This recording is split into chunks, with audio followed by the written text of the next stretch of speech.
welcome everyone to the first episode of Kit Cars and Cameras.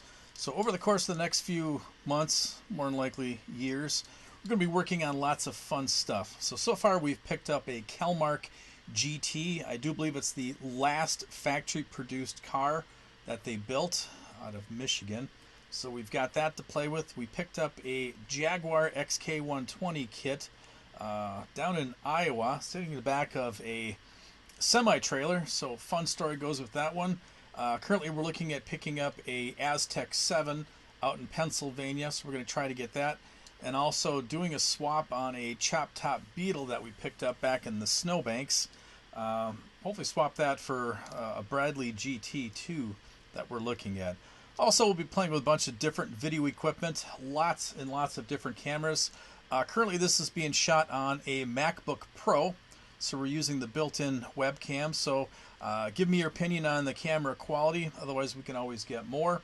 And the side camera, we're actually using a Canon T3i, one of the very first cameras that we used on a couple films about 5 and 6 years ago. So always like the quality, very, very robust camera. Temperatures don't seem to bother it. We've shot in 5 degrees below zero and then up into the high humidity temperatures that we get here in Wisconsin. So we are shooting just outside of Wisconsin Dells in a lovely town called Laval. We did get the flooding this past summer, so we currently have about 300 or 400 sandbags that we're going to keep as permanent landscaping around our house. So if you like what you're about to hear, please subscribe and tag along. So for this first episode, we're going to just show you some of the projects that we're working on and then some of the things that we're also looking at. And we'll have some fun by bidding on a couple things, making phone calls, and trying to find things off of Craigslist and Facebook Marketplace and some other things that we subscribe to. And other than that, always fun with eBay and swapping and doing other sorts of things. So as I said, please subscribe and welcome aboard. Hello everybody, my name is Darren. It's 15 degrees here in Wisconsin. Got a big project for the weekend. Girlfriend and bonus daughter are gone, and I promised them I wouldn't die while they were away. So let me show you what we're working on. And I have my cell phone with me just in case. Alright, so not a huge project, I guess, but might seem a little intimidating. So what the plan is,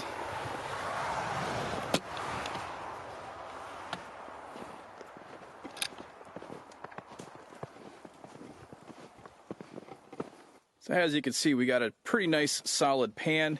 Heater channels aren't the greatest, but we can work with that. No holes in the floor, and everything else seems nice and solid. So what we're going to do is we're going to take this body off of this Beetle and put it on another car that the chassis is all rotted out. But the chassis and the pan and the frame on this one are nice and solid. So hopefully between the two we can make a nice, safe Volkswagen Bug. And here's the Kelmark GT. Like I said, this is serial number 104. According to the documentation that we found, this is the last factory production car that they made, 4 of which were set up specifically for autocross racing.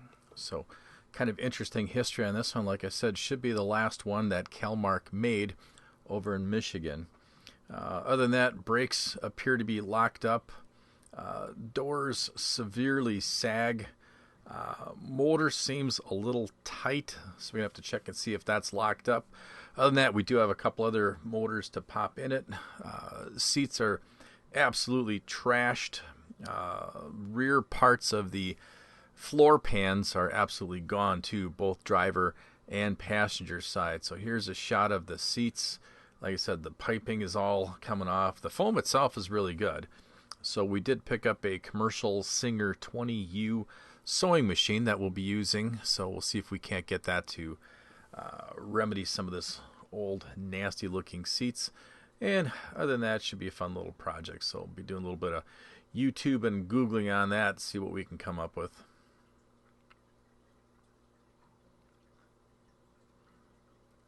So we did pick this up just outside of Chicago at an estate auction. A person probably had somewhere around 800 cars, lots of which were tucked into locked, enclosed semi-trailers, so no idea what was in there. Tons of motorcycles, lots of old circle track looking frames, stuff like that. But looks like the person basically just collected whatever they could find and parked it, and that was about it.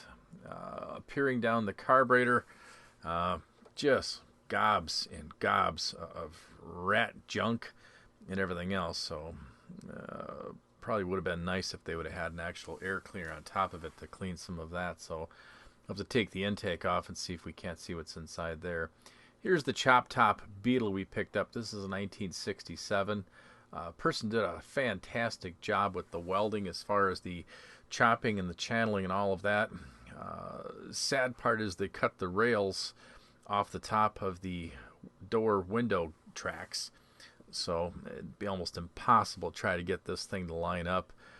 None of the rear fenders or pieces line up at all anyway, the way they did it. Other than that, it does have a Volkswagen Carmen Ghia disc brake front end, so very nice.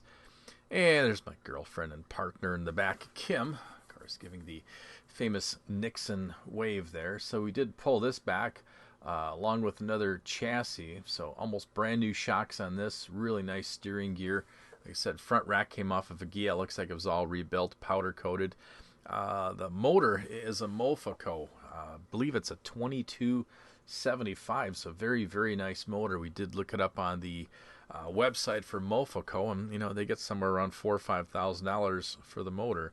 It is set up for the auto stick, so we'll be taking all those pieces off and probably auctioning them off. No fun to have a car with a automatic in it, so we'll be switching that back to a 4-speed that we did pick up. Here's the chassis.